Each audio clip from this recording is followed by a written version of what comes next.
Okay, I'm going to go through the basic steps for setting up your project from the OMF, importing the template tracks, and beginning your dialogue edit. This is what you should be getting from the editor. You should be getting an OMF track as well as a reference video. So I'm going to start by opening up the OMF in Pro Tools. So go to File, Open Session,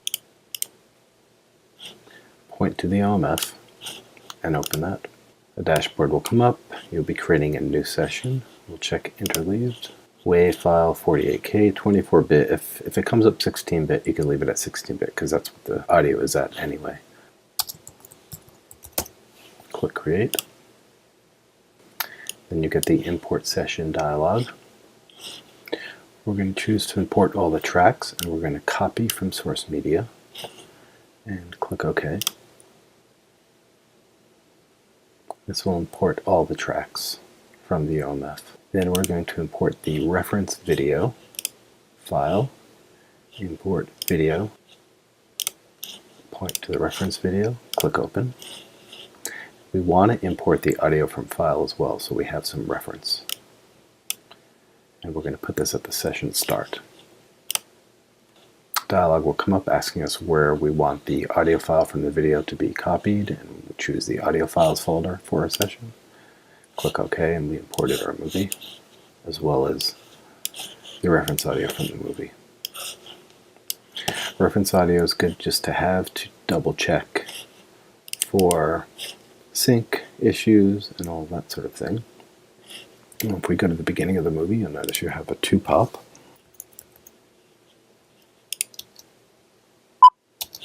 Where the movie begins. Okay, next thing we're going to do is we're going to import the tracks from the template. I downloaded the template from Schoology, the P3 template. That will have all the tracks we're going to be using. So I'm going to import those into Pro Tools using the Import Session Data dialog. Import Session Data, point to the template. You get this dialog, and that's okay if you just click it away. So we're going to import a work track. We'll import 2 room tone tracks. I'm going to only import 8 tracks of dialogue. I don't have any ADR yet, so I won't import those yet, but I could import them when I actually have that. I'll import 2 production effects tracks. Foley, effects. You can choose to import now or import it later or in another session. That's up to you and the workflow you want to use. But you want to make sure to also import the master tracks, which are all the way at the bottom. The dialogue master, the effects master, the music master, and the main master. Make sure you choose copy from source media, not link to source media. Click OK, and our tracks are imported. They always import below your last selected file, so I have this one selected, that's why they imported to the bottom. I'm going to drag them up to the top. So I select them and just push them up to the top. At the same time, I'm also going to drag the video and the reference audio up to the top. So the reference audio we generally just use to check sync. So for now, we're just going to hide it and make it inactive.